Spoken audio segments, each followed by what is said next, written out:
Sophie, you've got serious concerns about what's happening in the last 24 hours.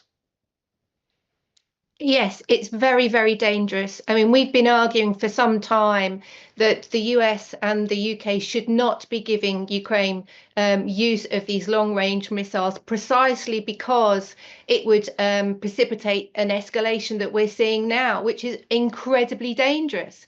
I mean, these intercontinental ballistic missiles that Russia has used, they can be nuclear tipped. They're not, thank goodness.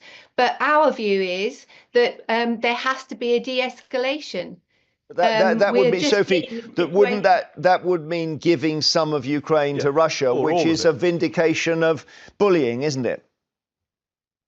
Well, I think what's happening is if this is about trying to save lives, to protect the Ukrainian people, it's not working, is it? We're just seeing escalation upon escalation upon escalation. There is a real threat now that NATO is going to be drawn into an all-out confrontation with Russia. So that's two nuclear armed powers. And the Ukrainian people are in the middle of this. And we know polls show that the Ukrainian people want this war to end. They have had enough. They want it to end quickly through peace talks. Mike, and that's what needs to happen. Yeah. Sophie, all I would say is that Russia started this. They're a dictatorship and they invaded a democratically elected country, a free country.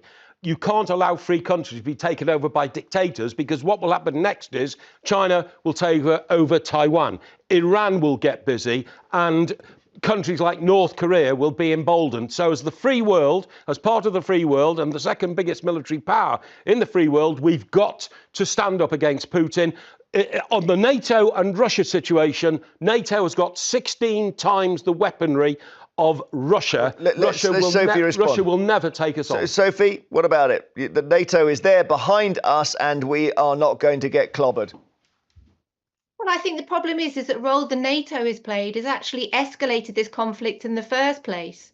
The situation with, NATO expanding across Eastern Europe for a number of decades has contributed to the situation that we have now. Also, we know that the US is planning to strengthen its nuclear capability across Europe. So it's going to be delivering new nuclear weapons across Europe. Those plans have been in place, since before the Ukraine war happened. So we have to recognize that this is not an isolated situation. This has been an ongoing provocative situation for some time. All right. Thank you very much, Sophie Bolt.